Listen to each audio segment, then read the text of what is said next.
आप सभी श्रोतागण को बिंदु तिवारी का सादर नमस्कार। मेरे YouTube चैनल पर आप सभी श्रोतागण का मैं हार्दिक स्वागत और अभिनंदन करती हूँ।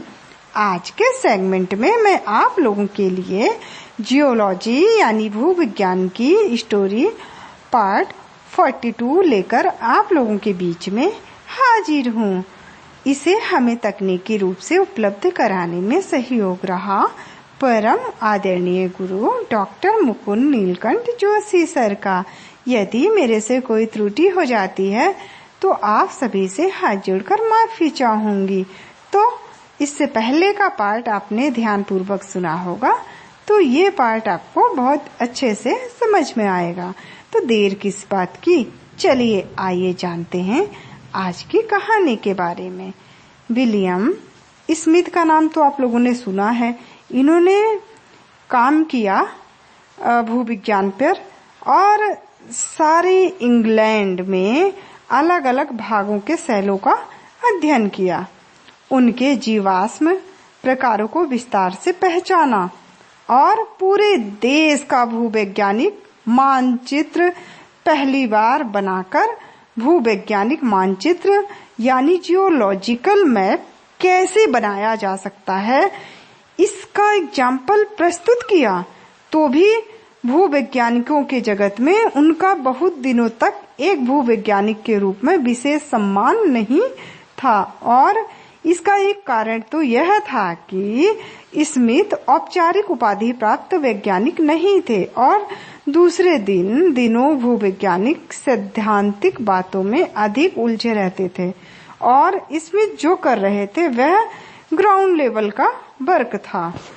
ऊपर से देखने पर प्रवृत्तियों का यह भेद आज भी हर जगह दिखाई देता है। जो भूवैज्ञानिक विश्वविद्यालयों में विभिन्न समस्याओं पर शोध कार्य कर रहे होते हैं उनमें सैद्धांतिक बातें ज्यादा होती हैं। व्यवहारिक भूवैज्ञानिक उन्हें महत्वहीन मानते हैं।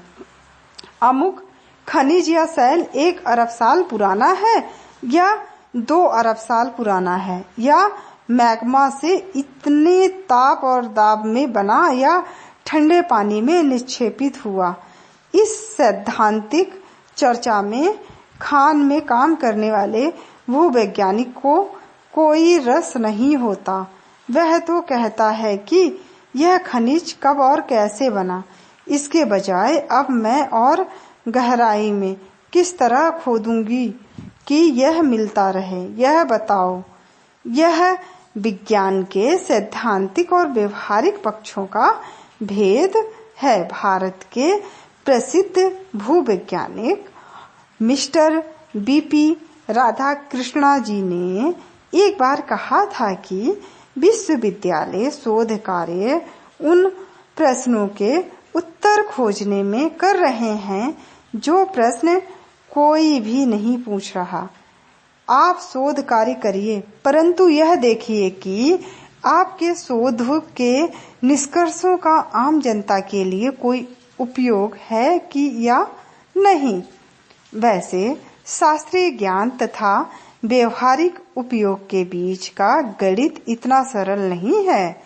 प्रसिद्ध गणितज्ञ और खगोल वैज्ञानिक श्री जयंत विष्णु नार्लिकर जी ने एक बार एक व्याख्यान में बताया था कि प्रारंभ में खगोल विज्ञान की खोजों को लोग व्यवहारिक दृष्टि से निरुपयोगी मानते थे।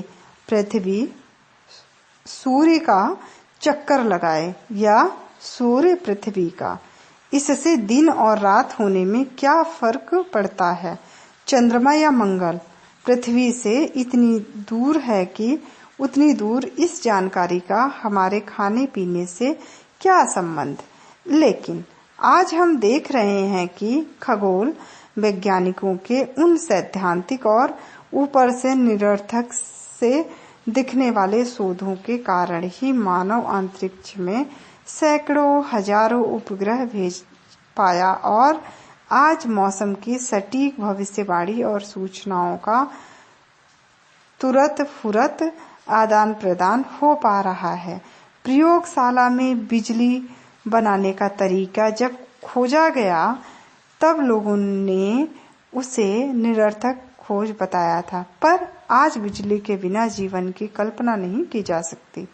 पृथ्वी के अलग अलग भागों का भूवैज्ञानिक मानचित्र बनाना, जीवाश्मों की भिन्नता के आधार पर स्तरों को अलग अलग पहचानना आदि बातों का महत्व सैद्धांतिक भूवैज्ञानिकों ने प्रारंभ में नहीं समझा, परंतु कुछ वर्ष बाद वे इसे समझ पाए और तब इंग्लैंड के भूवैज्ञानिकों की मान्य संस्था जियोलॉजिकल सोसाइटी ऑफ लंदन ने अपना प्रथम वॉलेस्टन मेडल देकर उनका सम्मान किया।